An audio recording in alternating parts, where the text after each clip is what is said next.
tall ass microphone. Fuck you all. Hello! All right. Thanks everybody for coming. Let's keep the energy going. One more round of applause. Come on. Wait, where are all the black people? There's no black people in here. Are you black?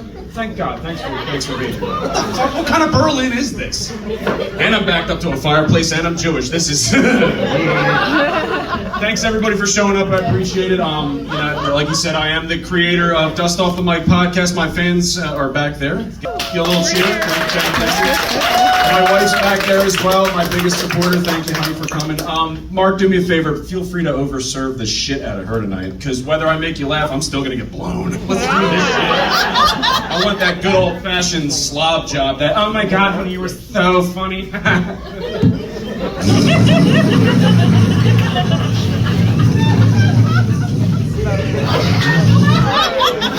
And I love when you said the. You got kids, man. You gotta like guerrilla warfare when you fuck with kids around. Like, when I met my wife, she had a daughter. Maddie was 2, my stepdaughter, and I love her to death, don't get me wrong. But I kind of joined into that whole preloaded family, you know what I mean? So we've never known that whole like singles couple thing, that fucking ferocious banging whenever you can. But with kids, it's kind of like a little bit of a game. Like you kind of find little times throughout the day, just random times. She'll just text me, put on Cocomelon. Put on Cocomelon. And I do. And she's distracted, and we fuck, and I come. It's to the point where every time I hear bam, bam, bam, bam, I get a boner, and it's fucking weird, dude. It's fucking weird. I have to be careful dropping her off at daycare, like, because they play that shit all the time. They play that shit all the time. How you doing? How you guys doing? You guys on date night?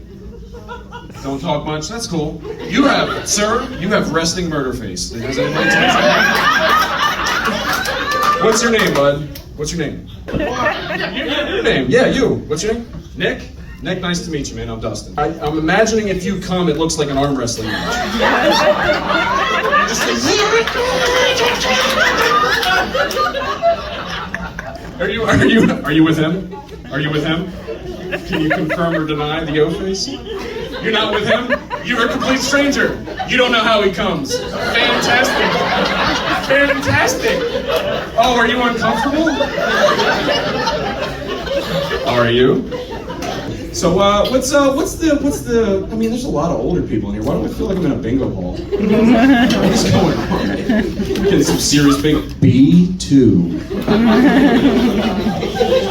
You got a bingo? She's like, I just went to bingo on Thursday. Shit. Moving on. So we're in Berlin. This is an interesting area. Like, it's kind of nice, kind of not. Listen, I don't hate anybody by how they look. I don't hate anybody by what they observe or who they fuck or any of that shit. It doesn't matter. But I do judge you on what you do. And Berlin has one of those people that, you have an ample amount of those people that I can't fucking stand. And those are the people that buy decommissioned police cars and then drive them around without customizing them. If you drive a fucking Crown Vic that you bought at auction, listen, I get it. $1,500, you need a good running vehicle. Life's hard. The economy sucks ass. Thanks, Biden.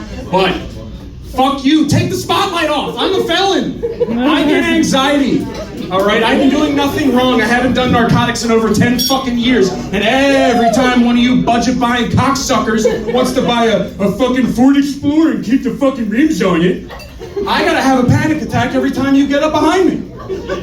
Fuck you. I don't like police much. Are there any cops in here right now? Sweet. Let's fucking do crime, I guess. I don't fucking know. Oh, man. So you said, what was your name again, sir? Ed? What do you do? I thought it was Mark or Brian or... You scared the shit out of me. I was not listening. I was just hoping to break it. I really was. You seem like a big dude. Are you a tall dude? No, you're just terrifying. Just like a little goblin in the fucking alleyway. You sat up front, man. You had no shot. You had 0 shot. They're not giving me anything. You have murder face. We're moving forward. My wife is 6'1" and I'm 5'6", so that's a yeah. Who the fuck just did it? Short fuck. Thanks, bud. Does it bother you when she wears heels? Absolutely not. I'm 5'6". I have a bit of a Napoleon complex. Anybody in here 6'1"? Yeah. You are, sir? You trying to fuck or something? Like, cause I can take that shit down. Look at her. She's got the camera. She's all leg. You look easily manageable, to be honest with you. Plus, you're an Eagles fan. Can you change diapers? Not interested. Thank you. Moving on. We mentioned drugs before. Who likes drugs? That's usually a good topic. No one? I love hallucinogens. My problem is I'm fairly good at impressions, and I got grounded a lot as a child, so when I started doing hallucinogens, I guess my spirit guides were fucked up. And if you've ever done hallucinogens, you get to a certain point and they call it the peak. You know what I mean? You're super fucking high, all the colors are swirling, everything's blending together, you're starting to come to terms with like a spiritual awakening, and it all just culminates to just this crazy feeling. And you can only make a sound and emit it, and it goes like you're about to go down a roller coaster. So when you're on a ton of hallucinogens and you're peeking out and you're a good impressionist, your spirit guides show up. You ever seen those old cartoons where you get the devil and the angel on your shoulder? Yeah? Well, mine was Kermit the Frog. And I was very confused because on the other shoulder was Kermit the Frog. And I didn't know the difference of who was who. They weren't dressed differently. Like, yeah, man, you should do more drugs. And he's like, yeah, I like that idea. It's fucking terrifying. Sorry.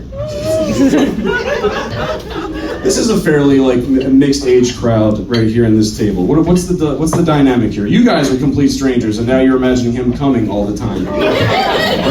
You're imagining that. I'm gonna do that as much as I can. He loves it. And look at that guy. He loves that shit. How about you, Eagles hat? Are you guys together?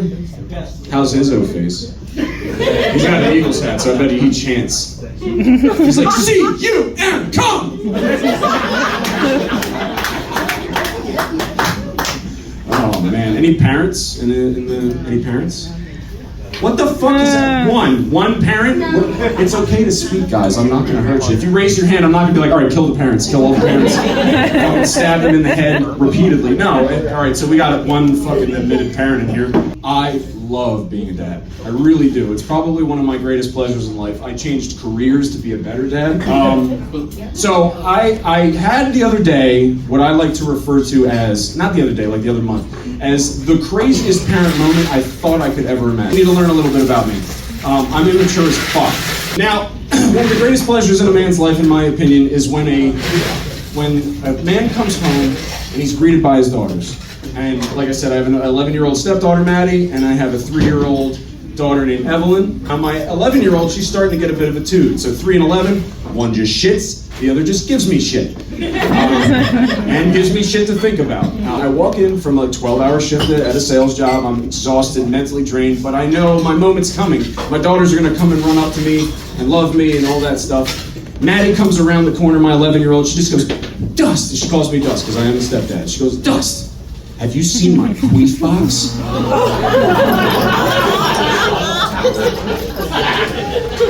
Oh yeah. It's a true story, I'm so sorry. I go, Maddie, what the fuck is a queef box? And she has no fucking idea what she just said to me. I know it in my heart of hearts. She goes, no, Dust, I just got my queef box. What? So she takes me into the kitchen. And she pulls out an actual box. An actual box. My daughter watches me do the podcast and all that stuff, so she's trying to get a little bit entrepreneurial. She's trying to do her own thing. She's making bracelets and crafts and shit. She's hustling hard. And the box she pulls out, on the front, it's like a tan box with pink lettering that says Q-U-E-F-E.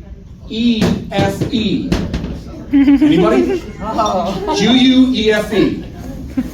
Not Queffy, not Queffé, Queef. I don't know how else to pronounce it. So this 11-year-old beautiful child is now walking around public going, I just got my queef box. I just got my queef box. Now, part 2 of this fucking craziness, and I'll end on this. My 3-year-old Evelyn is a sponge. And like her father, she's a fucking dumb sponge. Now, every now and again it'll get real quiet in the house and all I'll hear is, queef, queef, queef. She did it the other day. She ran from one end of the house to the other and she just went queef, queef, queef, queef, queef, queef, queef. So now the favorite word in our household is queef. Thanks for letting me share, everybody.